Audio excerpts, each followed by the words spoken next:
श्रीकृष्णाय नमो। ओ नमो भागवते वासुदेवाय। कृष्णाय वासुदेवाय दैवकीनन्दनाय च नन्दगोपकुमाराय गोविन्दाय नमो नमः। नमो पंकजनाभाय नमो पंकजमालिने नमो पंकजनेत्राय नमस्ते पंकजांग्रये।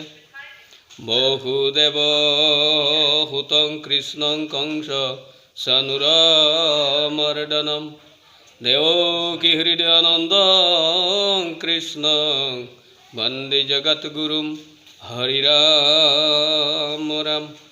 मूकं करोति वासलं पङ्गुं लङ्घयते गिरिं यत्कृपातमहं वन्दे परमानन्दमाधवं। वन्दे परमानन्दमाधवं।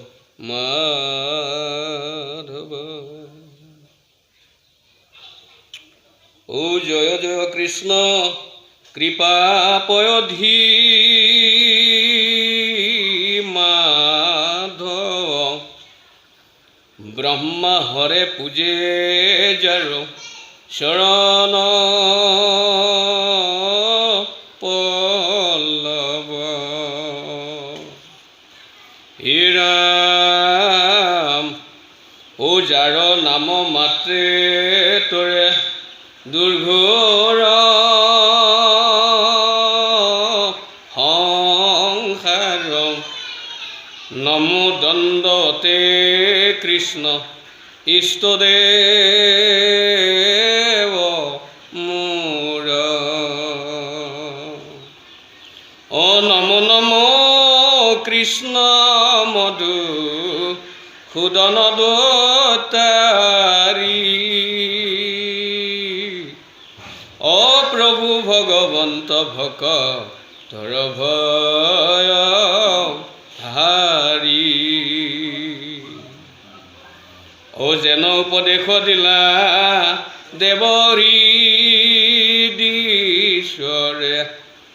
ओ भने भागवत कथा कृष्णर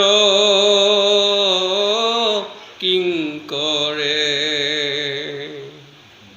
शुना सामाजिक जन कृष्णर चरित्र आत परे नाহি आरो तारक कुलित। ओ चारि पुरुषार्थ काम मुख्य धर्म अर्थ श्रवणते समस्त मिलावे मनोरथ।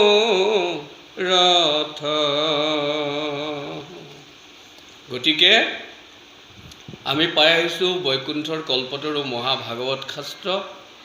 ইহাৰ উত্তম ফল হৰিনাম মাত্ৰ। আৰু এই হৰিনাম এই উত্তম ফল হৰিনাম বৈকুণ্ঠৰ শাস্ত্ৰ আমি শ্ৰৱণ কীৰ্তন কৰিলে কি হয়? শ্ৰৱণ কৰিলে আমাৰ সমস্তৰে দুৰ্ঘোৰ সংসাৰৰ পৰা আমি পৰিত্ৰাণ পাওঁ। কাৰণ কিয়? ইষ্টদেৱ ভগৱন্ত প্ৰভু কৃষ্ণদেৱ সমষ্টৰ হৃদয়ত হৃদিস্মান। সেইকাৰণে তেওঁক কৈছে হৃদীশ্বৰ। আৰু তেওঁ যি উপদেশ দিয়ে সেই উপদেশ মতে চলিলে মানুহৰ কি হৈ যায়? ভকতৰ ভয় নাথাকে। কিয়? তেওঁ প্ৰভু ভগৱন্ত ভকতৰ ভয়হাৰী। যেন উপদেশ দিলা দেৱ হৃদীশ্বৰে ভনে ভাগৱত কথা কৃষ্ণৰ কিংকৰে। গতিকে আমাৰ এই কৃষ্ণ কথা আলোচনা কৰিব যাওঁতে মহাপুৰুষ গুৰুজনাই হওক বা তেওঁৰ অনুগামীসকলেই হওক বা তেওঁৰ সমসাময়িক মহামহা সন্ত মহন্তসকলেই হওক, সকলোৱে ঈশ্বৰ কৃষ্ণৰ যি নিৰ্দেশ যি অনুভৱ তেওঁ হৃদয়ত থাকি যি ক'বলৈ কৈছে বা কৰিছে সেয়াই ভাগৱতত সন্নিৱিষ্ট হৈছে। আৰু ভাগৱত হৈছে ভগৱন্ত আৰু ভকতৰ গুণ লীলা কীৰ্তনৰ সমষ্টি। সেয়ে এই কৃষ্ণ চৰিত্ৰ আটাইতকৈ উত্তম। কিয়? নাহি আতপৰে আৰু তাৰক কলিত। কলিযুগত ত্ৰাণকৰ্তা, কলিযুগত দুৰ্ঘোৰ সংসাৰৰ পৰা পৰিত্ৰাণ কৰিব পৰা, পাপ তাপৰ পৰা আমাক ঊৰ্ধত নিব পৰা ব্যৱস্থাটোৱে হৈছে ভাগৱত কথা শ্ৰৱণ কীৰ্তন কৰা। আৰু এয়াই কি কৰে বুলি কৈছে, চাৰি পুৰুষাৰ্থ ধৰ্ম অৰ্থ কাম মোক্ষ, শ্ৰৱণতে সমস্ত মিলাৱে মনোৰথ। ভাগৱত শ্ৰৱণ কৰিলে এই আমাৰ চাৰি পুৰুষাৰ্থ সম্পূৰ্ণ হয়। ইয়াতে কৈছে প্ৰভু ভগৱন্তই তেওঁৰ ভকতসকলক বিভিন্ন সময়ত কাৰণে কাৰণে নাৰায়ণ, কেতিয়াবা দুখৰ সময়ত সুখ দিবৰ কাৰণে, কেতিয়াবা সংকটৰ সময়ত সংকটৰ পৰা পৰিত্ৰাণ কৰিবৰ কাৰণে, কেতিয়াবা বিৰহৰ সময়ত বিৰহৰ পৰা মুক্তি দিবৰ কাৰণে, কেতিয়াবা আনন্দক অতি আনন্দলৈ পৰিৱৰ্তন কৰিবৰ কাৰণে তেওঁ অনেক সময়ত অনেকজনক তেওঁৰ যিসকল ভকত আছিল সেইসকলক উপদেশ প্ৰদান কৰিছিল। ইয়াতো প্ৰভু ভগৱন্তই তেওঁৰ পিতৃ মাতৃ আদি কৰি তেওঁৰ বংশধৰসকলকো উপদেশ প্ৰদান কৰিছে। আৰু সেই উপদেশত বিশেষকৈ গোপিনীসকলে কি আনন্দ পালে, কি তত্ত্ব পালে, সেই কথাখিনি আমি ইয়াত আলোচনা কৰিবলৈ ওলাইছোঁ সামূহিকভাৱে। ও ৰাম ৰাম, অ শুকনি গদতি ৰাজা, যেবে জগতৰ গুৰু, দিলা গোপ জ্ঞানয় উপদেশ, কৃষ্ণৰ চৰণ স্মৰি এই জ্ঞান মনে ধৰি, ও চিন্তে হব গোপিকা নিশেষ, এই যত চৰাচৰ চয় নিৰন্তৰ কৃষ্ণময়, নাহি কিছু কৃষ্ণ বিনে আন, কৃষ্ণহে আচন্ত ব্যাপী চিত্তত ধৰিলা চাপি, পৰমহু দৃঢ় কৰি ধ্যান, অ ভাগ্যৱতী গোপীগণ কৰ মনিচল মন, কৰিলে ক কৃষ্ণ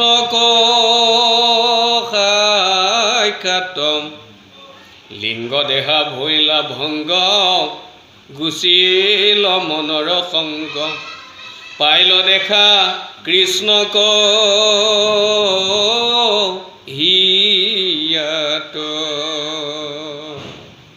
গতিকে প্ৰভু ভগৱন্তক সশৰীৰে পাবৰ কাৰণে সেই সময়ৰ বহুতে প্ৰয়াস কৰিছিল।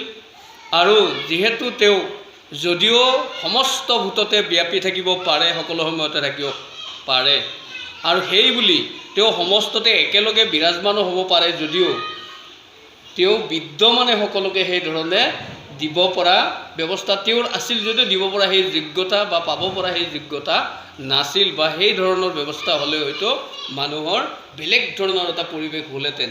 সেয়ে তেওঁ কি কৰিছে যে মোক এনেদৰে কোনেও এনেকৈ সাক্ষাতে পাবৰ কাৰণে নিবিচাৰিলেও হ'ব, কিয়নো মই সকলোৰে অন্তৰাত্মাত বিৰাজমান হৈ আছোঁ, মোক মাত্ৰ চাব জানিলেই হ'ল, মোক অনুভৱ কৰিব পাৰিলেই হ'ল। এই বুলি গোপীসকলক যে মই এৰি থৈ গ'লোঁ, তোমালোকে চিন্তা কৰিব নালাগে, মই থাকিম, মই ক'তো তোমালোকৰ পৰা আঁতৰি নাযাওঁ, বা কাৰো পৰাই মোৰ ভক্তৰ পৰা কেতিয়াও আঁতৰি নাযাওঁ, মোক সকলোৱে পাব। এই গুপ্য জ্ঞানটো গোপিনীসকলক দিলে। গোপিনীসকলে এই কথাটো সুদৃঢ় বিশ্বাসেৰে লৈ কি কৰিলে, কৃষ্ণৰ চৰণ স্মৰি এহি জ্ঞান মনে ধৰি, চিন্তে হবে গোপিকা নিশেষ। তেওঁলোকে হৃদয়ত কৃষ্ণক চিন্তা কৰিবলৈ ল'লে, আৰু তেওঁলোকে বুজি পালে যে যিমান চৰাচৰ আছে, সমস্ত প্ৰপঞ্চ জগত বা যি যি আছে, সমস্ত লোকতে যি জীৱবিলাক আছে, চৰ অচৰ যি আছে, সকলোবিলাক কেৱল কৃষ্ণময় নিৰন্তৰ, তাৰ বাহিৰে একো বস্তু নাই নাই নাই। এই বিশ্বাসটো আহিল, আৰু তেওঁ যে সমস্ততে ব্যাপী আছে এই ভাৱনাটো হৃদয়ত ধৰাৰ লগে লগে তেওঁলোকৰ কি হ'ল, চিত্তত ধৰিলা চাপি পৰম সুদৃঢ় কৰি ধ্যান। একান্তভাৱে ধ্যানস্থ হৈ গ'ল তেওঁৰ ভাৱনাত। আৰু লগে লগে সেই ভাগ্যৱতী গোপীসকলে কি পালে? পৰম নিশ্চল ভাৱেৰে তেওঁক চিন্তা কৰি কৃষ্ণ সাক্ষাৎ হ'ল। আৰু তেওঁলোকৰ যি লিংগ দেহা অৰ্থাৎ পুৰুষ প্ৰকৃতিৰ যি বিভাজন, আমাৰ নাৰী বা পুৰুষ বুলি যি ভাগ আছে, সেই সকলোবিলাক পাহৰি গ'ল। তেওঁলোকে যে স্ত্ৰী, তেওঁলোকে যে নাৰী, সেই কথাটো পাহৰি গ'ল। লিংগ দেহা বা কৃষ্ণ যে এজন পুৰুষ, সেই কথাও পাহৰি গ'ল। কৃষ্ণ আৰু তেওঁলোকৰ মাজত এটা বিশেষ সম্পৰ্ক সংস্থাপিত হ'ল। আৰু লিংগাদেহা ভংগ হৈ মনৰ যি মনত তেওঁলোকৰ মনৰ যি ভাৱনাৰ সংগ আছিলে, সংগবিলাক শেষ হৈ কৃষ্ণক হৃদয়ত তেওঁলোকে সাক্ষাতে পালে। আৰু পোৱাৰ লগে লগে হে ৰাম ৰাম কৰ্মবন্ধ ভৈলা ক্ষয় হৈয়া সবে কৃপাময় অগৃহ শৰীৰক পাহৰি লওঁ সৰ্বংগ পুলকিত আনন্দে নধৰে চিত ও নয়নৰ লোতক ঝৰিল ভকতি আনন্দ সিন্ধু জ্ঞান অমৃতৰ বিন্দু দুইক আনি কৰে কথান পৰম প্ৰেমত থাকি তাকো যেন ভাঙ্গে বাকি ও গোপীক কৰাইলা কৃষ্ণে পান। গতিকে তেওঁলোকৰ লিংগ দেহা লগে লগে ভংগ হ'ল। মনৰ যি মলিনতা আছিল, যি অবিদ্যা আছিল, সকলোবিলাক বিনাশ হ'ল। কৃষ্ণক সাক্ষাৎ হৃদয়ত পালে আৰু কৰ্মবন্ধ সমস্ত বিনাশপ্ৰাপ্ত হৈ গ'ল। কৰ্মবন্ধ আৰু নাই, ক্ষয় হৈ গ'ল। আৰু সকলোৱে কৃপাময় কৃষ্ণৰ কৃপাত নিজৰ গৃহ শৰীৰ সমস্তৰ পৰা ওলাই আহিল, অৰ্থাৎ পাহৰি গ'ল সেইবিলাকৰ কথা। আৰু সৰ্বাংগ অংগ তেওঁলোকৰ পুলকিত হৈ পৰিল। আনন্দত চিত্তত আনন্দৰ ঢৌ প্লাৱিত হ'ল, আনন্দই নধৰা হৈ পৰিল। আৰু তেওঁলোকৰ চকুৰ পৰা গিৰগিৰাই পানী পৰিবলৈ ধৰিলে, আনন্দৰ অশ্ৰু। গতিকে এই ভকতি আনন্দ যি সিন্ধু, ভকতি আনন্দ সিন্ধু, আৰু এই ভকতি আনন্দ সিন্ধুত জ্ঞান অমৃতৰ বিন্দু বুলি কৈছে। ভকতিৰ আনন্দ সিন্ধু সাগৰ, ভকতি আনন্দৰ সাগৰ, তাত আকৌ জ্ঞান অমৃতৰ বিন্দু সাগৰত পৰিলে কি অৱস্থা হ'ব? জ্ঞান অমৃত। আমি যেনেদৰে গাখীৰৰ লগত যদি অকণমান মৌ পেলাই দিয়ে, গাখীৰৰ লগত অকণমান চেনি নিদিলে সোৱাদ নাপায়, অকণমান চেনি বা মৌ নহয় যে, বা দৈৰ লগত অকণমান মিঠাজাতীয় সেনেকুৱা দ্ৰব্য, সামান্য নিমখ এনেকৈ লৈ মানুহে বিভিন্ন ধৰণৰ সোৱাদ প্ৰাপ্ত হয়। এইটো কেনেকুৱা পৰম সোৱাদ হ'ব যে আনন্দৰ সাগৰ, তাতে আকৌ জ্ঞানৰ অমৃত বিন্দু যদি মিহলি হৈ যায়। দুইক আনি কৰে একঠান, কোনে? কৃষ্ণ প্ৰেমে, কৃষ্ণ ভকতিয়ে, কৃষ্ণ কৃপা। কৃষ্ণ প্ৰসাদত কি হ'ল?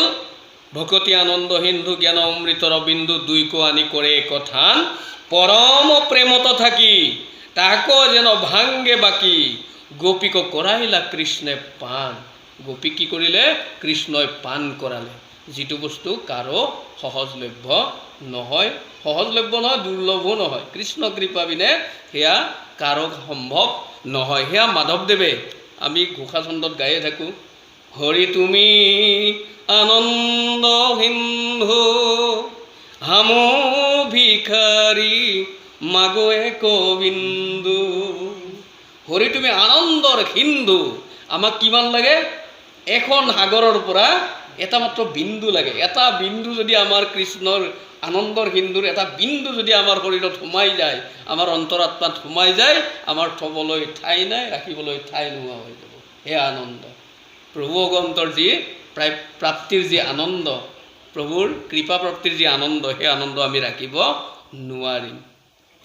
আগৰ ভকতসকলে প্ৰহ্লাদ, ধ্ৰুৱ, নাৰদ আদি, প্ৰহ্লাদে কেতিয়াবা কান্দে, কেতিয়াবা হাঁহে বুলি কৈছে, কেতিয়াবা স্তব্ধ হৈ থাকে, কেতিয়াবা চিঞৰি চিঞৰি কৃষ্ণক বিচাৰে। গোপিনীসকলৰো সেই অৱস্থা। উদ্ধৱৰ সেই অৱস্থা, নাৰদৰ সেই অৱস্থা, অৰ্থাৎ এই আনন্দ সিন্ধুৰ বিন্দু তেওঁলোকৰ তাত হৃদয়ত সোমাইছে অলপ অলপ। এই এক বিন্দু সোমালে এনেকুৱা অৱস্থা, তেনেকুৱা ডাঙৰ ডাঙৰ আগৰ সন্ত মহান্তসকলৰ সেই অৱস্থা হৈছিল। গতিকে যেতিয়া তাত আকৌ জ্ঞানৰ অমৃত বিন্দু সোমোৱাই দিলে, পৰম প্ৰেমত থাকি কৃষ্ণই তাক কি কৰালে? পান কৰালে। আৰু ও ৰাম ভাগ্যৱতী গোপীশয় পৰময় আনন্দময় হৈছিল ককতৈখন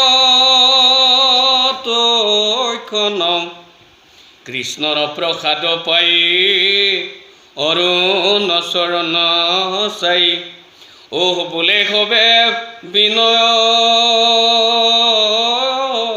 বচন। ভাগ্যৱতী গোপীসকলে পৰম আনন্দ পালে আৰু বহুত সময় তেনেদৰে আনন্দত বিমোহিত হৈ থাকিল। কি কৰিম কি নকৰিম, মানে চকুৰ পনি পৰি থাকিল, নিগৰি থাকিল, আনন্দ অশ্ৰু বহুত সময় তেনেদৰে থাকিল। লাহে লাহে কি হ'ল?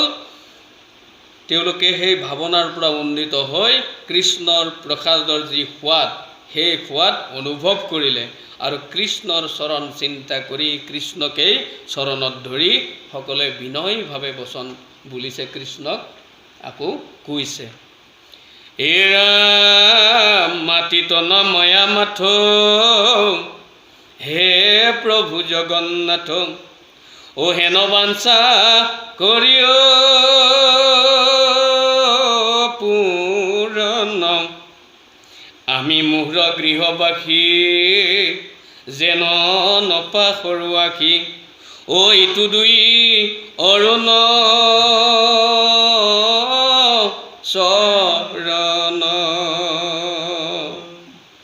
অ যিটো যোগী সৰ্বজন সিও কৰে আকে ধ্যান জানি জগততে হাৰ অন্ধকূপ সংসাৰত পৰি আছে লোক যত ও তাকো হবে এহিষে উদ্ধাৰ। তেওঁলোকে কৃষ্ণ চৰণত পৰি কৈছে, হে প্ৰভু জগন্নাথ, আমাৰ এটা মনৰ বাঞ্ছা তুমি পূৰ্ণ কৰা। বাকীবিলাকতো কৰিলা, তুমি আনন্দ সিন্ধু আমাক পান কৰালা, আনন্দ সিন্ধুত জ্ঞানৰ অমৃত প্ৰদান কৰি আমাক পান কৰালা, আমি অমৰ যেন হৈ গ'লোঁ এতিয়া তোমাৰ প্ৰেম পাই। কিন্তু আমি গৃহবাসীসকলে আমি গৃহস্থী ধৰ্মত থাকি কি হৈ যাওঁ? পুনৰাই হয়তো তোমাৰ পৰা বিচ্ছিন্ন হৈ যাব পাৰোঁ, মায়াত আবদ্ধ হ'ব পাৰোঁ। গতিকে আমাক কৃপা কৰা, তুমি আমাৰ মনৰ আশা পূৰ্ণ কৰা, যেন নপাহৰুৱাসী ইটো দুই অৰুণ চৰণ, আমি যেন এই অৰুণ চৰণ যুগল কেতিয়াও আৰু আমাৰ অন্তৰৰ পৰা মচ নাখায়, কেতিয়াও যেন আমি তাৰ পৰা বঞ্চিত নহওঁ। যাক কি কৰিছে? যিটো যোগী সৰ্বজান, সমস্ত জ্ঞাত যিসকল যোগী মহাযোগী আছে, সেইসকলেও কি কৰে? সিও কৰে আকে ধ্যান। আমি এতিয়া বুজি পালোঁ যে যোগীসকলেও কি কৰে? তোমাৰ এই চৰণ যুগলকেই, তোমাৰ এই চৰণ কমল যুগলকেই চিন্তা কৰে, ধ্যান কৰে। কিয়? জানি জগততেই শেষ সাৰ। তেওঁলোকেও জানে জগতৰ সাৰতকৈও সাৰ, উত্তম সাৰ বস্তু হৈছে, শ্ৰেষ্ঠতকৈ শ্ৰেষ্ঠ, অতি বাস্তৱ আৰু সত্য বস্তুটো হৈছে তোমাৰ চৰণ যুগল। গতিকে অন্ধকূপ সংসাৰত যিসকল লোক পৰি আছে, আমাৰ নিচিনা পতিত জীৱসকলক কি কৰা?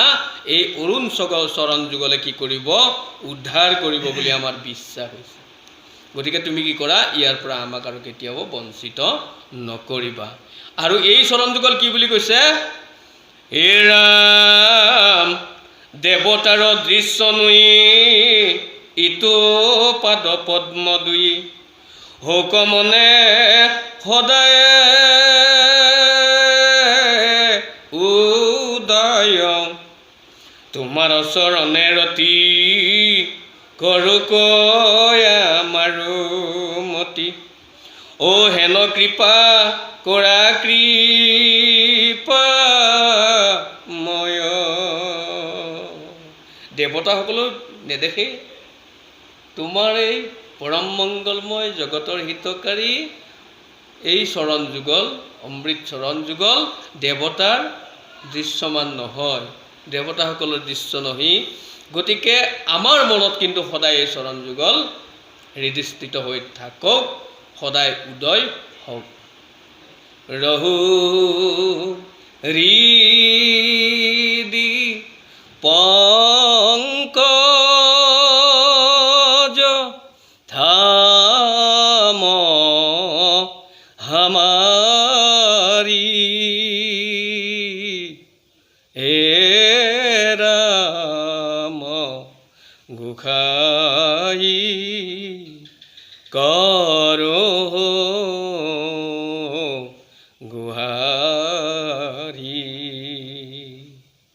হে প্ৰভু ভগৱন্ত, হে ৰাম গোসাঁই, তোমাৰ ওচৰত এটাই মাত্ৰ প্ৰাৰ্থনা, তোমাৰ ওচৰত হৃদি পংকজ থান আমাৰ, তোমাৰ এই চৰণ যুগল আমাৰ হৃদয়ত কি থাকক, সদায় স্থান পাওক, সদায় হৃদিস্থিত হৈ থাকক। গোপিনীসকলেও কৈছে দেৱতাৰো দৃশ্যমান নোহোৱা এই পাদপদ্ম যুগল যেন সদায় আমাৰ মনত উদয় হৈ থাকে, আৰু তোমাৰ চৰণত সদায় যাতে ৰত হৈ থাকিব পাৰোঁ। আন সমস্ত বিষয় বাসনা হওক, যি যি চিন্তা ভাৱনা হওক, সকলোৰে পৰা মুক্ত হৈ আমি তোমাৰ চৰণত যেন ৰত হৈ থাকিব পাৰোঁ। আৰু এই কৃপাকণে আমাক লাগে, বেলেগ ধন টকা পইচা ঐশ্বৰ্য বিভূতি বেলেগ সুখ শান্তি আমাক একো নালাগে। এ ৰাম ৰাম এতেকে প্ৰাৰ্থনা কৰি কৃষ্ণৰ চৰণে ধৰি, মহাপ্ৰেমে কৰন্ত ক্ৰন্দন, বাঞ্ছা সিদ্ধি হৌক বুলি শিৰে পৰশিলা ধূলি, ও আশ্বাসিলা দয়কী নন্দন।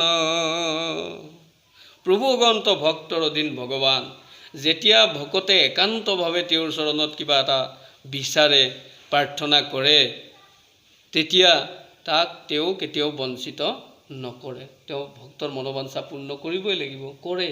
গতিকে সেইকাৰণে তেওঁ কৈছে যে তোমালোকৰ এই মনৰ আশা বাঞ্ছা সিদ্ধি হওক, এয়া মোৰ আশা, মোৰ ইচ্ছা। এই বুলি শিৰে পৰশিলা ধূলি, আশ্বাসিলা দয়কী নন্দন।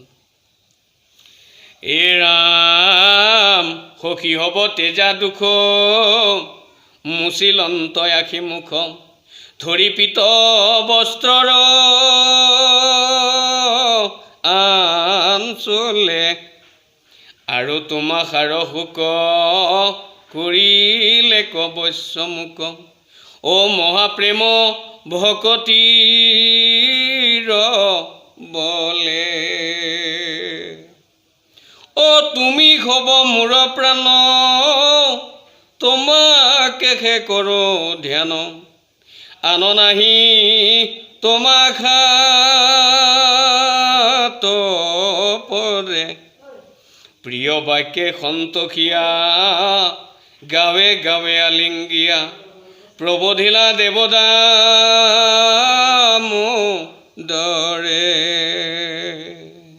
গতিকে হে সখী হওক, তোমালোকে এতিয়া মনৰ দুখ ত্যাগ কৰা। এই বুলি নিজৰ আঁচলেৰে, নিজৰ পীতবস্ত্ৰখনৰ, নিজৰ অংগ বস্ত্ৰৰে তেওঁ কি কৰিলে, গোপিনীসকলৰ চকুৰ পানী মুচি দিলে, দি কৈছে তোমালোকৰ এই যে যি প্ৰেম ভকতি, যি তোমালোকৰ একান্ত বাঞ্ছা, সেয়াই মোক কি কৰিলে, আৰু তোমালোকে যে শোকত অভিভূত হৈ পৰিছা, মোৰ প্ৰতি যি আসক্তি, অৰ্থাৎ ভক্তিৰ যি আসক্তি, যি প্ৰেম তোমালোকে প্ৰদান কৰিলা, তাত মই বশ হৈ গ'লোঁ, তোমালোকৰ মহাপ্ৰেমলৈকে পৰিৱৰ্তন হ'ল। এতিয়া প্ৰেমত নহয়, প্ৰেমৰ পৰা তোমালোকে মহাপ্ৰেম ভকতিলৈ আহি গ'ল, আৰু সেই ভক্তিয়ে কি কৰিলে, মোক মহাপ্ৰেম ভকতিৰ বলত মই বশ্যতা স্বীকাৰ কৰিলোঁ, মই বশ হৈ গ'লোঁ। গতিকে তোমালোক এতিয়া কি, তুমি হ'ব মোৰ প্ৰাণ, এতিয়া আৰু মোৰ বেলেগ চিন্তা কৰিবলগীয়া নাই। যিসকল একান্ত মহাপ্ৰেমত যোনে পৰি গ'ল, তেওঁৰ বাহিৰে কৃষ্ণ আৰু কাক চিন্তা কৰিব। সেইকাৰণে ক'লে তুমি হ'ব মোৰ প্ৰাণ, তোমাকহে কৰোঁ ধ্যান, তোমালোককে মই এতিয়া ধ্যান কৰিবলৈ মই বাধ্য হ'লোঁ। গতিকে আনন আহি তোমাখাত পৰে, তোমালোকৰ বাহিৰে মোৰ আৰু কোন চিন্তা কৰিবলগীয়া বেলেগ কথা নাই। এই বুলি অনেক প্ৰিয় বাক্যৰে তেওঁ সন্তেক প্ৰদান কৰি প্ৰত্যেক গোপিনীকে কি কৰিছে? আলিংগন প্ৰদান কৰি প্ৰভু ভগৱন্ত কি কৰিছে? প্ৰভুত দান কৰিছে। অৰ্থাৎ গোপিনী বুলি কওঁতে ভকত সমস্ত। আমিও যদি সেই গোপিনীসকলৰ যে মহাপ্ৰেম ভকতিৰ যদি আমাৰ ভিতৰত যদি উৎপন্ন হয়, আমাৰ ওচৰতো কৃষ্ণ বহ হৈ যাব, আমাকো আলিংগন দিব, আমাকো তেওঁৰ নিজৰ অংগ বস্ত্ৰৰে আমাৰ চকুৰ পানী মুচি দিব। যদি আমি সেই ব্যৱস্থালৈকে যাব পাৰোঁ, আমি যদি গোপিনীসকলৰ নিচিনাকৈ উন্নীত হ'ব পাৰোঁ। গতিকে তেওঁলোকে কি হ'ল? এই ৰাম কৃষ্ণৰ সন্ধান পায়া নিৰন্তৰে গোপ যায়া, গৌৰৱে কৃষ্ণ কতুতি বুলি মহামনোৰথ পুৰী প্ৰদক্ষিণে ফুৰি ফুৰি অ ঘষে হিৰে চৰণৰ ধূলি। অ হৰিষিত তনুচিত হুয়ায়াতি কৃত কৃত এৰাই লাবি ৰসমহাতাপ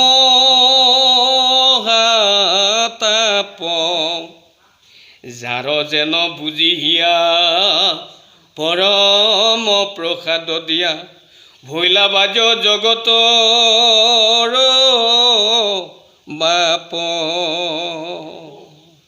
গতিকে কি কৰিলে?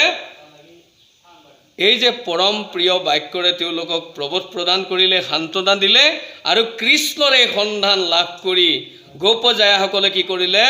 গৌৰৱে কৃষ্ণক তুতি বুলি তেওঁলোকে কৃষ্ণ প্ৰাপ্তৰ যি গৌৰৱে অনুভৱ কৰিলে, কৃষ্ণক অনেক স্তুতি বাক্য বুলিলে। আৰু মহা মনোৰথ পূৰ্ণ হোৱা কাৰণে আমাৰ মনৰ আশা বহুত থাকে, সৰু সৰু আশাও বহুত থাকে। পিয়া লাগিলে পানী গিলাচ খাব পালে শান্তি পাওঁ, সেইটো এটা মনৰে আশা। তাৰে পিছত আকৌ বেলেগ এটা লাগে, তাৰপিছত বেলেগ এটা লাগে, কিন্তু আমাক নালাগা বস্তু একো নাই। এইবিলাক হৈছে মনোৰথ। আৰু ঈশ্বৰ প্ৰাপ্তি হৈছে মহা মনোৰথ। তাৰমানে সকলোবিলাক পোৱাৰ পিছতো আমি এটা বস্তু পোৱা নাই, সেইটো হৈছে ঈশ্বৰ সান্নিধ্য। ঈশ্বৰ ভকতি যেতিয়ালৈকে নাপাম, গোটেই জীৱনটো আমাৰ আমি কি কৰিম? কেৱল অপ্ৰাপ্তিতেই ভোগ কৰি থাকিম। তাৰমানে আমি যিমান পালোঁ আমাক নুকুলাই। কিন্তু ঈশ্বৰক পালে একো নালাগে। সেইকাৰণে কৈছে প্ৰভু ভগৱন্ত পূৰ্ণ কাম। প্ৰভু ভগৱন্ত পূৰ্ণ কাম। তেওঁক পালে আৰু কামনা নাথাকে, পাবলগীয়া একো নাথাকে। সমস্ত কামনা শেষ হৈ যাব। গতিকে এইটো হৈছে আমাৰ মহামনোৰথ। বাকীবিলাক মনোৰথ বেলেগে পূৰণ কৰি দিব পাৰে। পিয়া লাগিছে পানী এগিলাচ আনি দিব, 10 টকা লাগে মোক আনি দিব, 10 লাখ লাগিলেও কোনোবা দিয়া মানুহ আছে, নাই জানো? 10 লাখ লাগিলেও দিয়া মানুহ আছে।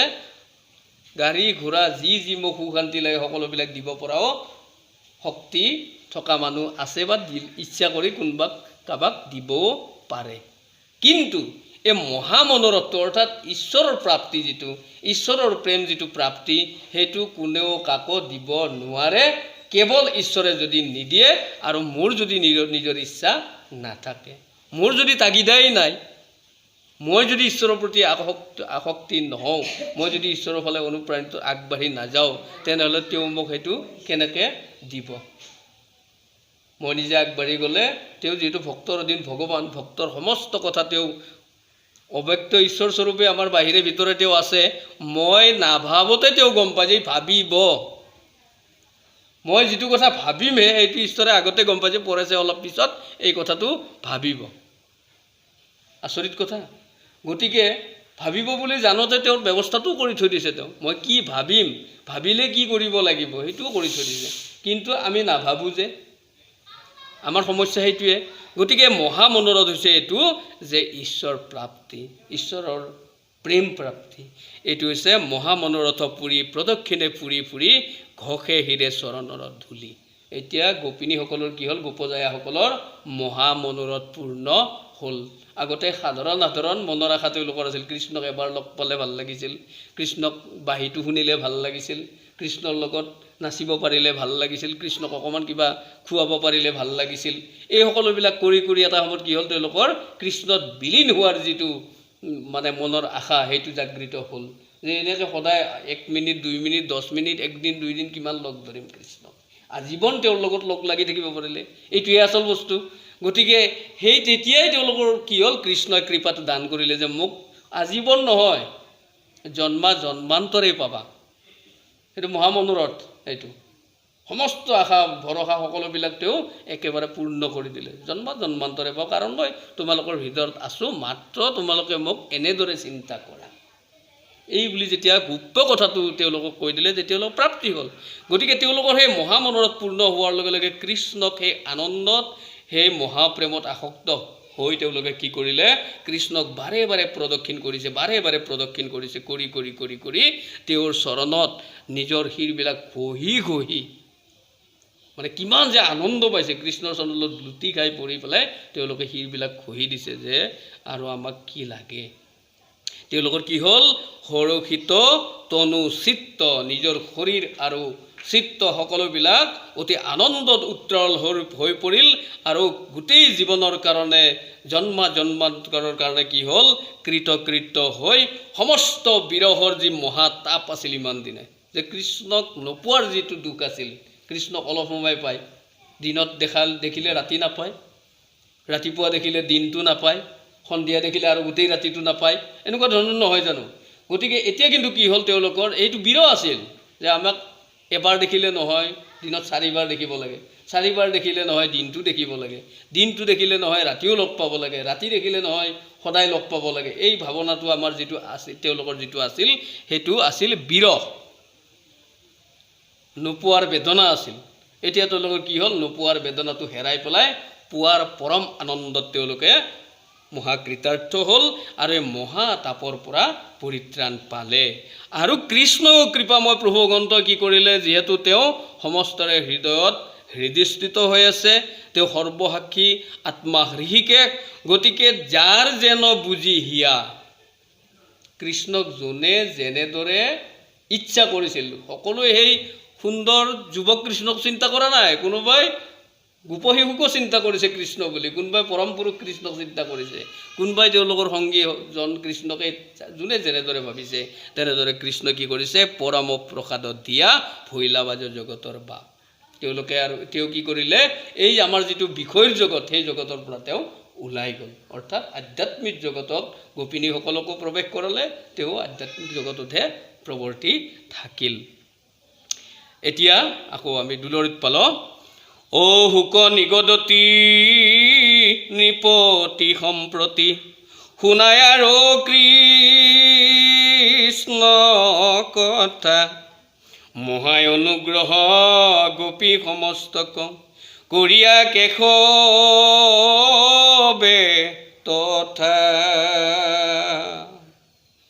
এই উদ্ধৱ প্ৰমুখে মহামন্ত্ৰীগণ, ৰংগে সংগে লয়া পাছে, কৰিয়া উৎসৱ চলিলা মাধৱ, অ জৈত ৰাজসভা আছে। এই যুধিষ্ঠিৰ আদি সুহৃদশক, দেখা দেখি ভৈল আখি, কাহাকো নমিলা কাকো সম্বোধিলা, ও চাহিলা কাহাকো হাখি। কি কৰিলে, এনেদৰে মহা অনুগ্ৰহ গোপীসকলক মহা অনুগ্ৰহ প্ৰদান কৰি প্ৰভু ভগৱন্তই কি কৰিলে, উদ্ধৱ প্ৰমুখ্যে মহামন্ত্ৰীসকলক লগত লৈ মহা আনন্দেৰে তেওঁলোকে তেওঁ ৰাজসভালৈকে গ'ল।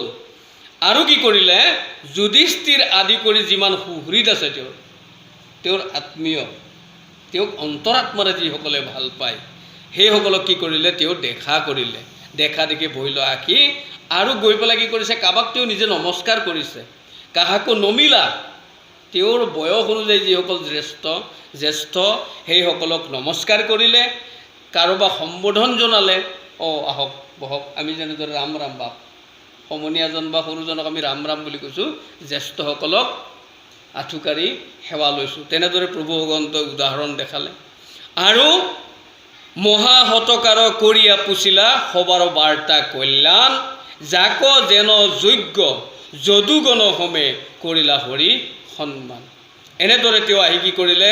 মহা সৎকাৰ কৰিলে, যাক যেনেকুৱা, তাৰমানে তেওঁক দেখিলেই গম পাব, তেওঁ দেখিলে বুজি পাইছে যে এওঁ কি কৰিলে তেওঁ আনন্দ পাব। হেণ্ডশ্বেক কৰিলে আনন্দ পাব, নে সাৱটি ধৰিলে আনন্দ পাব, নে এনেই ৰাম ৰাম বুলি ক'লে আনন্দ পাব। আমাৰ এটা ভাৱনা আছে নহয়, কোনজন মানুহে কি কৰিলে ভাল পায়। গতিকে প্ৰভু ভগৱন্ত যি অন্তৰ্যামী, তেওঁ জানে। গতিকে সমস্তৰে মনৰ আশা পূৰ্ণ হোৱাকৈ তেওঁ সৎকাৰ কৰিছে।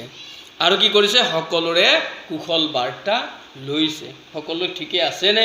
ৰাজ্যবিলাক ঠিকে আছেনে নাই? পৰিয়ালবিলাক ঠিকে আছে নাই? শৰীৰ মন এইবিলাক ঠিকে আছেনে? সকলোৰে খবৰ লৈছে। আৰু যাক যেন যোগ্য যদুগণ হোমে কৰিলা হৰি সন্মান।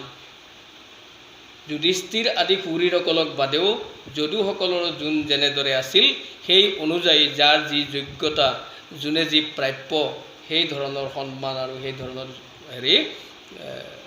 আদৰণি তেওঁ জনাইছে।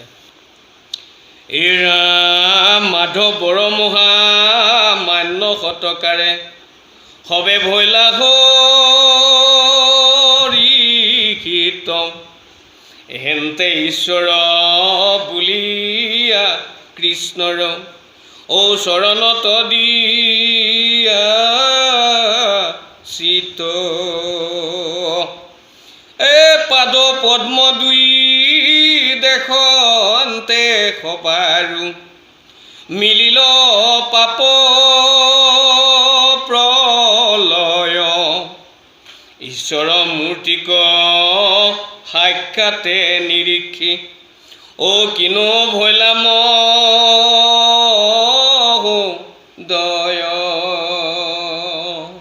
এনেদৰে তেওঁৰ যেতিয়া কুশল বাৰ্তা আলোচনা কৰিছে, তেতিয়া আৰু যেনেদৰে সকলোৰে মনৰ আশা পূৰ্ণ কৰালে, তেতিয়া সকলোৱে কি কৰিছে? মহা আনন্দ পাইছে। মান্যতা অনুযায়ী যেতিয়া সৎকাৰ লাভ কৰিছে, তেতিয়া সকলোৱে আনন্দ পাইছে। আৰু পাই কৈছে আচল ঈশ্বৰ এৱেই আচলতে, কাৰণ এও আমাৰ সকলোৰে মনৰ আশাবিলাক বুজি পাইছে, বেলেগে নাজানে নহয়। গতিকে এহেন্তে ঈশ্বৰ বুলিয়া কৃষ্ণৰ চৰণত দিয়া চিত্ত, সকলোৱে তেওঁৰ চৰণতে একনিষ্ঠভাৱে মনটো লগাই দিলে। আৰু তেওঁৰ পাদপদ্ম চিন্তা কৰোঁতে কৰোঁতে, দৰ্শন হওঁতে হওঁতে কি হ'ল? মিলিল পাপ প্ৰলয়। যাৰ অন্তৰত কিবা যদি পাপ ভাবো আছিল, কৃষ্ণৰ প্ৰতি নাই, কিন্তু সেই সভাসদত থকা সকলৰ মাজতো ঈৰ্ষা আছিল কাৰোবাৰ প্ৰতি। আমি এতিয়া বহি আছোঁ, মই কাৰোবাক বেয়া পাবও পাৰোঁ, কোনোবা এজনক, কিন্তু কৃষ্ণ কথা শুনোতে শুনোতে তেওঁৰ প্ৰতিও বেয়া ভাৱটো মোৰ নোহোৱা হৈ যাব। সেইকাৰণে সাধুসংগ অনুসৰণ কৰি কি কৰিব লাগে? পাখণ্ড আচৰণবিলাক আমি ক্ষয় কৰিব লাগে। সাধুসংগ অনুসৰা, শ্ৰৱণ কীৰ্তন কৰা, পৰিহৰা পাখণ্ড আচাৰ। আমাৰ পাখণ্ড আচাৰবিলাক তেতিয়াই শেষ হ'ব যেতিয়া আমি সাধুসংগত শ্ৰৱণ কীৰ্তন কৰিম। গতিকে কৃষ্ণ দৰ্শন হোৱাত, কৃষ্ণক ঈশ্বৰ জ্ঞান কৰাৰ ফলত, তেওঁলোকে কৃষ্ণৰ পাদপদ্ম দৰ্শন কৰাৰ ফলত ঈশ্বৰ বুলি ভাবা কাৰণে তেওঁলোকৰ কি হ'ল? পাপবিলাকৰ প্ৰলয় হ'ল। অলপ অলপ যদি ক'ৰবাত কিবা লাগি আছিল, তেওঁলোকৰ বেয়া ভাৱ, ঈৰ্ষা, নিন্দা, হিংসা কিবা নহয় কিবা এটা যদি আছিল, বা আত্মগৌৰৱেই হওক কিবা আছিল, সেই সকলোবিলাক কি হ'ল? বিলীন হৈ গ'ল, শেষ হৈ গ'ল। আৰু ঈশ্বৰৰ মূৰ্তিক সাক্ষাতে নিৰীক্ষি, কিনো ভৈল মহোদয়, সমস্তৰে মহান উদয় হৈ গ'ল। যিটো উদয় কোনোদিনে আৰু হোৱা নাছিল, মহান উদয় হ'ল। এই কৈছোঁ মহোদয়, সমস্তৰে হৃদয়ত মহান ভাৱৰ মানে উৎপত্তি হ'ল, উদয় হ'ল। সমস্তই কি কৰিলে? ঈশ্বৰ মূৰ্তিক সাক্ষাতে দৰ্শন পালে। এনেদৰে ৰাম চাহন্তে চাহন্তে প্ৰীতি উপজিল, নিৰ্মল মন শৰীৰ, হৃদয় দ্ৰবিল নুমকি হৰিল, ঝৰে নয়ন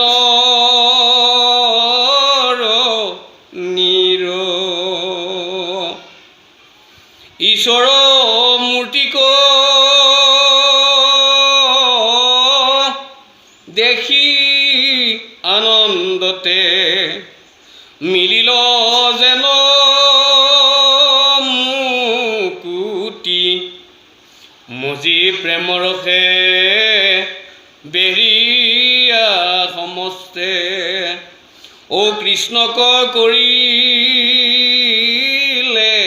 তুতি।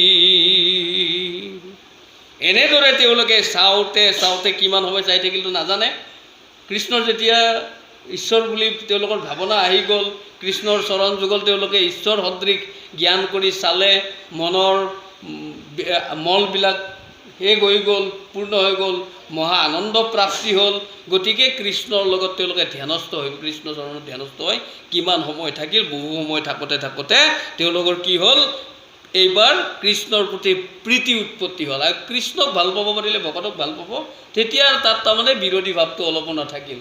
সকলোবিলাকে ইটো সিটোৰ পৰি ইটোই সিটো সমস্তই প্ৰেমত আপ্লুত হৈ পৰিল।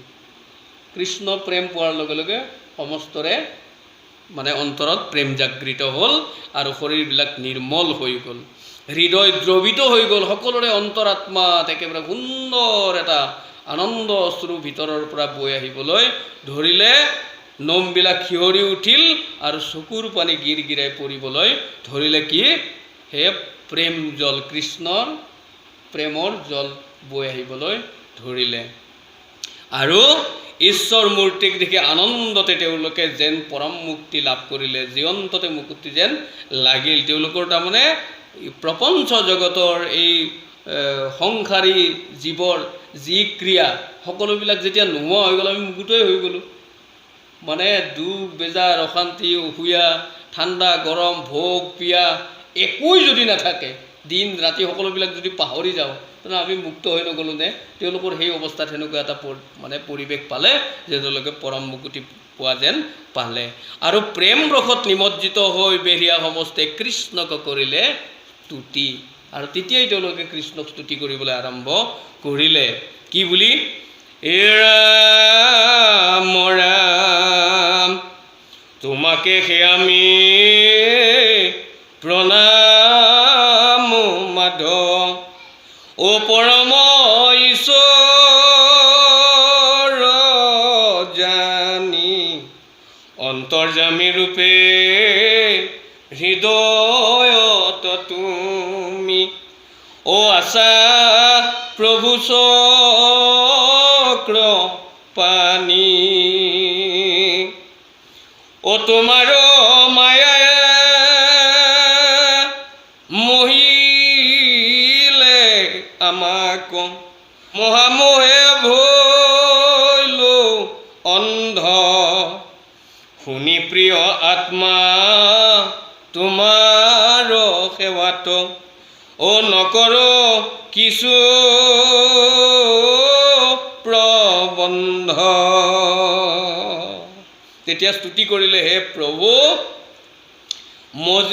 তোমাকেহে আমি প্ৰণাম মাধৱ, পৰম ঈশ্বৰ জানি, তোমাকে পৰম ঈশ্বৰ বুলি জানি প্ৰভু তোমাক প্ৰণাম কৰিছোঁ। তুমি অন্তৰ্যামী ৰূপে তুমি সমস্ত হৃদয়ত বিৰাজমান, হে চক্ৰপাণী, তুমি আমাৰ অন্তৰত বিৰাজমান। কিন্তু তোমাৰ মায়াই আমাক আকৌ কি কৰিছে? মোহিত কৰি ৰাখিছে। তুমি পৰম ঈশ্বৰ, তুমি আমাৰ অন্তৰাত্মাত আছা সমস্ত হৃদয়ত হৃদিস্থিত হয়, কিন্তু আমাক কি কৰিছে? তোমাৰ মায়াই মোহিত কৰি ৰাখিছে। আৰু তোমাৰ মায়াত মোহিত হৈ আমি কি কৰিছোঁ? মহামোহত অন্ধ হৈ পৰিছোঁ। মহামোহত আমি অন্ধ হৈ পৰি তোমাৰ সেৱাৰ প্ৰতি আমি চেষ্টা নকৰোঁ, তোমাৰ সেৱাৰ প্ৰতি আমি আগ্ৰহী নহওঁ, তোমাৰ প্ৰেমত আমি নপৰা হ'লোঁ। আমি ক'ত পৰিছোঁ এতিয়া? বিষয়ৰ প্ৰেমত পৰিছোঁ।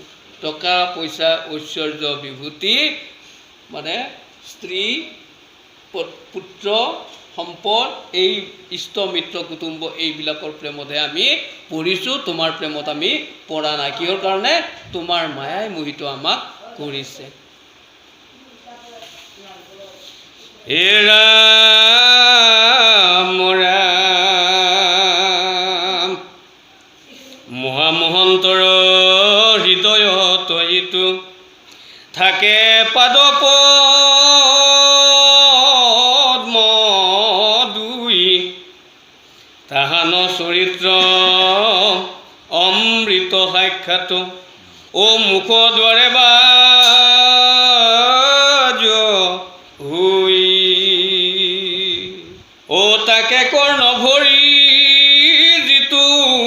পান কৰি থাকে ভকতৰ কাছে ই তিনি লোকত কদাচিত তাৰো আৰু অকল্যাণ আছে। তেওঁলোকে এতিয়া বুজি পাই এই কথাটো ক'লে যে তোমাৰ সেৱাত আমি প্ৰবন্ধ নকৰোঁ, কিন্তু কোনে প্ৰবন্ধ কৰে? কাৰ লগত সেই পাদপদ্ম আছে? মহামহন্তসকলৰ হৃদয়ত এই পাদপদ্ম সদায় বিৰাজমান হৈ থাকে। আমাৰ আতা পুৰুষসকলৰ হৃদয়ত বিৰাজমান হৈ থাকে। দেখিলে আমাৰ সেইকাৰণে আনন্দ লাগে। আতা আহিব বুলি শুনিলে আনন্দ লাগে, দেখা পালে আৰু আনন্দ লাগে, আৰু আমি তেওঁলোকৰ প্ৰতি আসক্ত হৈ পৰোঁ। আৰু তেওঁলোকে কি কৰে? সেই ঈশ্বৰ সদৃশ বা ঈশ্বৰৰ পাৰিষদ সদৃশ মহা সাধু মহন্তসকলে কি কৰে? তাহাৰ চৰিত্ৰ অমৃত সাক্ষাৎ মুখতাৰে বাজ হৈ তেওঁলোকৰ পৰাই আমি কি কৰোঁ? তোমাৰ চৰিত্ৰ শ্ৰৱণ কৰিবলৈ সুবিধা পাওঁ। আৰু তাকে কৰ্ণ ভৰি যিটো পান কৰি থাকে ভকতৰ কাছে, সেই কথা কৰ্ণ ভৰি পান কৰি যিসকলে ভকতৰ সংগ লৈ থাকে, তেওঁলোকে ই তিনি লোকত কদাচিত তাৰ আৰু অকল্যাণ আছে।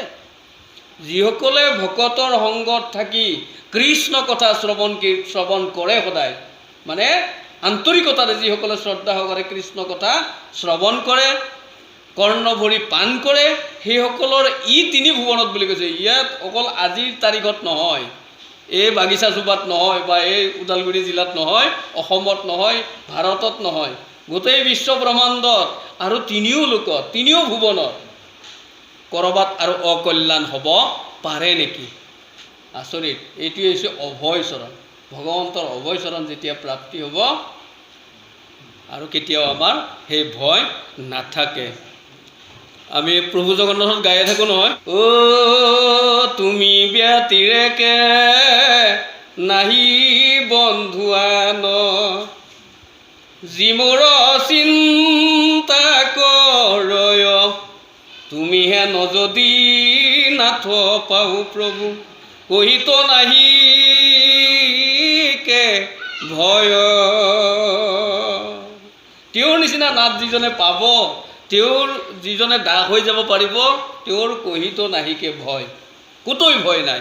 ইয়াতেও তাকেই কৈছে, ই তিনি লোকত কদাচিত তাৰ আৰু অকল্যাণ আছে, আৰু অকল্যাণ হ'ব পাৰে নেকি? আৰু কিয়?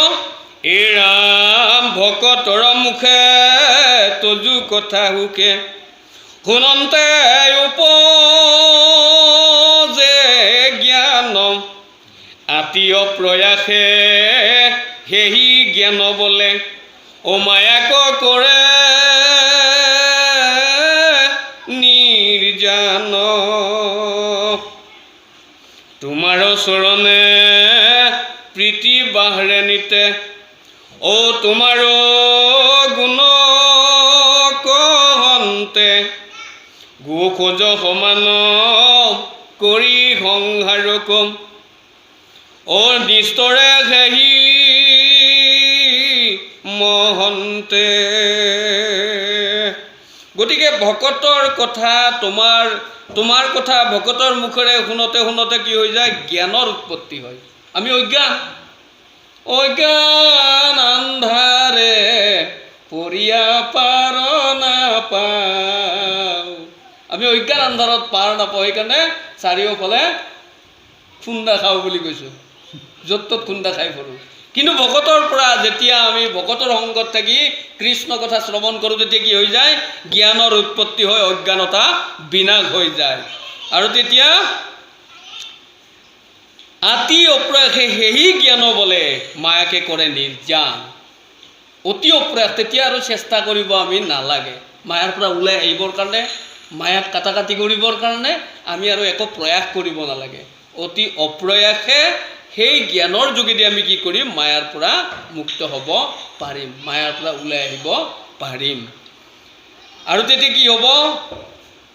তোমাৰ চৰণে প্ৰীতি বাঢ়ে নিতে তোমাৰ গুণ কহন্তে, তোমাৰ গুণ কওঁতে শুনোতে কি হ'ব? তোমাৰ চৰণৰ প্ৰতি আমাৰ মানে প্ৰীতি প্ৰেম বাহাৰি যাব আৰু তেতিয়া কি হ'ব গো খোজ সমান কৰি সংসাৰক নিস্তৰে সেহি মহন্তে এই মহা সংসাৰখন অপাৰ সমুদ্ৰ বুলি কৈছে অপাৰ সংসাৰ দুৰ্ঘোৰ সংসাৰ কিন্তু কৃষ্ণ কৃপা প্ৰাপ্তি হ'লে কি হৈ যায় গৰুৰ খোজৰ নিচিনা হৈ যায় গৰুৰ খোজটো পাৰ হ'বৰ কাৰণে আমি কেতিয়াবা চিন্তা কৰোঁ নেকি লাখ লাখ গৰুৰ খোজ আমি পাৰ হৈ আছোঁ কেতিয়াও আমি ভয় খোৱা নাই লাখ লাখ গৰুৰ খোজ পাৰ হৈ কোটি কোটি গৰুৰ খোজ পাৰ হৈছোঁ কিন্তু সাগৰ পাৰ হোৱা দূৰৰ কথা সাধাৰণ ডোং এটা পাৰ হ'লেও আমাৰ চিন্তা লাগে 4 মিটাৰ যদি বহল ডোং এটা আমি পাৰ হ'ব লাগে বাৰিষা আমাৰ ভয় লাগিব কিন্তু গৰু খোজটো লাখ লাখ পাৰ হৈছোঁ ঠিক তেনেদৰে সাধু মহন্তসকলে এই সংসাৰখনক গৰু খোজৰ নিচিনা হৈ যায় গতিকে তেওঁলোকে সংসাৰখন একো ভয়ৰ বস্তু নহয় বুলি ভাবে তাত পতিতই যিহেতু নহয়